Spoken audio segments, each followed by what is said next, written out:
ದೀಪಾವಳಿ ಹಬ್ಬದಂದು ಗೋಪೂಜೆ ಮಾಡುವಂತೆ ದೇಗುಲಗಳಿಗೆ ಕರ್ನಾಟಕ ಸರ್ಕಾರ ಆದೇಶವನ್ನ ನೀಡಿದೆ.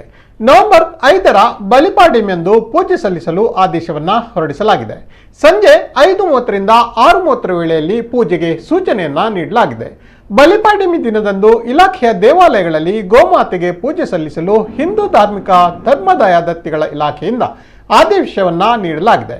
ಬಲಿಪಾಡ್ಯಮಿ ದಿನ ಸಂಜೆ 5:30ರಿಂದ 6:30 ಸಮಯದಲ್ಲಿ ರಾಜ್ಯದ ಎಲ್ಲ ಅಧಿಸೂಚಿತ ದೇವಾಲಯಗಳಲ್ಲಿ ಗೋವುಗಳನ್ನು ಸ್ನಾನ ಮಾಡಿಸಿ ದೇವಾಲಯದಲ್ಲಿ ಅರಿಶಿನ, ಕುಂಕುಮ, ಹೂಗಳಿಂದ ಪೂಜಿಸಿ ಅಕ್ಕಿ, ಬೆಲ್ಲ, ಬಾಳೆಹಣ್ಣು ಮತ್ತು ಸಿಹಿ ತಿನಿಸುಗಳ ಗೋಗ್ರಾಸಗಳನ್ನು ಹಸುಗಳಿಗೆ ನೀಡಿ ಆರಾಧಿಸುವಂತೆ ಸುತ್ತೋಲೆಯಲ್ಲಿ ಹೊರಡಿಸಲಾಗಿದೆ.